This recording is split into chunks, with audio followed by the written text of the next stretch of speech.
नमस्कार, आप देख रहे हैं SPN 9 न्यूज और मैं हूं आपके साथ मनीष कुमार सैनी। महाराष्ट्र नवनिर्माण सेना के प्रमुख राज ठाकरे ने गंगा नदी की स्वच्छता और पानी की गुणवत्ता पर सवालिया निशान खड़े कर दिए हैं, जिसके बाद महाराष्ट्र में सियासत काफी ज्यादा गर्माती हुई नजर आ रही है। दरअसल उन्होंने कहा कि वह ऐसी नदी में डुबकी नहीं लगाएंगे। राज ठाकरे यही नहीं रुके, उन्होंने इसके बाद कई राजनीतिक दलों के नेताओं पर जोरदार हमला बोला है। इस बीच अब AIMIM के नेता वारिस पठान की प्रतिक्रिया निकलकर सामने आई है। उन्होंने कहा है कि अगर मैंने ऐसा बयान दिया होता तो वे मुझे राष्ट्र विरोधी और हिंदू विरोधी घोषित कर देते। भारत में नदियों की स्थिति के बारे में मनसे प्रमुख राज ठाकरे के बयान पर AIMIM नेता वारिस पठान ने एक इंटरव्यू के दौरान बातचीत करते हुए कहा कि देखिए, मैं हर रोज आपके लोगों के माध्यम से सुनता हूं कि 80 करोड़ लोग कुंभ में गए।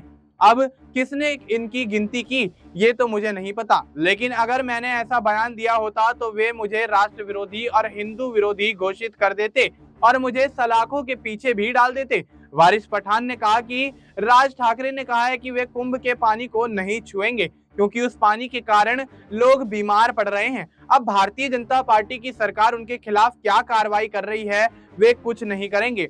अगर मैंने ऐसा कहा होता तो आप जानते हैं कि मेरे साथ क्या होता। ये भारतीय जनता पार्टी का दो रूप है, ये पूरे देश के सामने आ जाता है।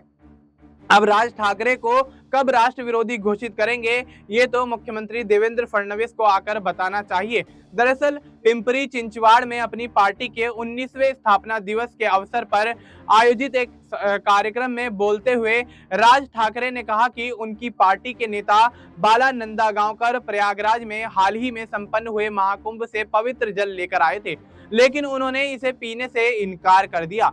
मनसे प्रमुख ने कहा कि बाला नंदागांवकर मेरे लिए थोड़ा गंगा जल लेकर आए थे, कहा कि इसे पी लो। मैंने कहा ले चले जाओ, मैं नहाने वाला नहीं हूं और गंगा जल क्यों पीना चाहिए। उन्होंने आगे कहा कि वह पानी कौन पिएगा, अभी अभी कोविड गया है, 2 साल मुंह पर मास्क लगाकर घूम रहे थे, अब वहां जाकर स्नान कर रहे हैं, कौन उस गंगा में जाकर कूदेगा।